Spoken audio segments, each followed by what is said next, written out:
What's going on, guys? It's your boy Panda here, and welcome back to the channel. And one of the most highly requested things from any of my streams is, hey, can you make a video talking about your tips and tricks when it comes to playing Modern Warfare 3? So I decided, with it being the weekend 2 of the beta, what a perfect time as we head into the open beta weekend for this video to come out. So this is everything that you need to know about Modern Warfare 3's beta to help you be a better player when playing. Before we go any further, if you enjoy content like this and you want to stay up to date with all things Call of Duty, X-Defined, or first-person shooters, make sure to drop a like and subscribe. It means the world to me. We upload almost every single day, and we have a large growing community that we've been having a ton of fun with. So, enjoy the video, boys. So as we enter Modern Warfare 3's life cycle at the end of this beta and going into its launch later in November, a lot of people have asked me, what's your #1 tip you could tell someone who's new to this game or who's coming over from Modern Warfare 2? And #1, and the best thing I can say, is use the movement to your advantage.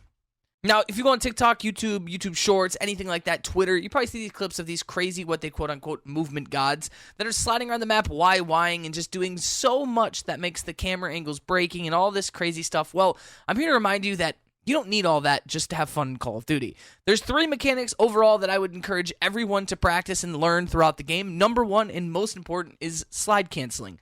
Slide canceling is the best way to get around the map at a quicker speed. It's the best way to go from point A to point B with a rapid succession and quick interaction with other players. Just to do a slide cancel, all you have to do is, while you're running and you're in the midst of your slide, as you hit the middle of your slide, press your jump button once and you'll be able to cancel that slide out, and you can continue these into one another. With the most recent update for Beta Weekend 2, we got that delay between slide cancels taken away, so the ability for you to go from a slide cancel into attack sprint is even more seamless than before.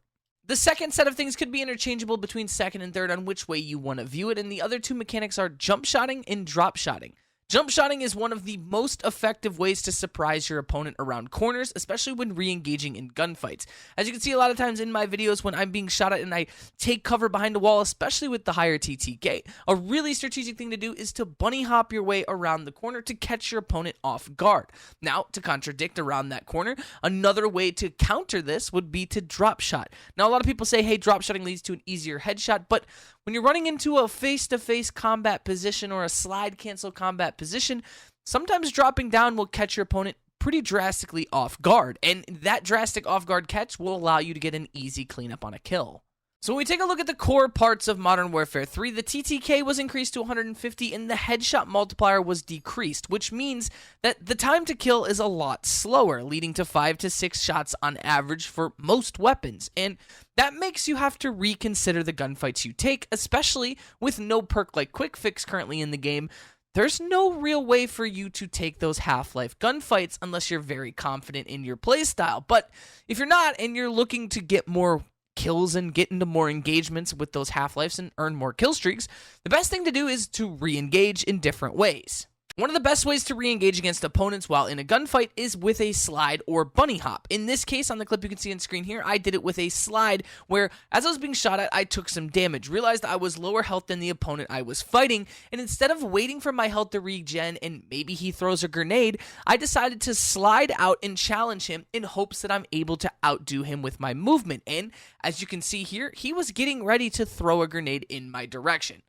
Now, all of this is combined with finding the right settings for yourself. Myself, I play on a paddled controller, an Xbox Elite controller. It's got paddles in the back. I have trigger stops. I have everything set up to the way I enjoy playing it. I play at a higher sensitivity than most players because I just enjoy the faster feel of a faster game.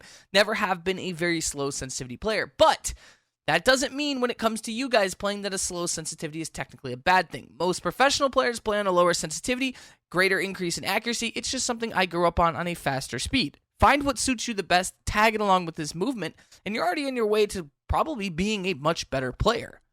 Just using these simple mechanics and learning them and getting better at them will make you a better player, and with the full release of Modern Warfare 3 coming later in November, this is a perfect time for us to start an introduction series of getting into tips and tricks that I actually have from playing Call of Duty my whole life, and I get asked a lot on stream, so I figured I'll share them with you guys to maybe hopefully make you a better player, and you can transition this from Modern Warfare's multiplayer all the way into Warzone's Battle Royale. So, if you guys enjoyed the video, make sure to drop a like and subscribe, turn on those post notification bells so you guys never miss an upload. I will see you guys in the next video.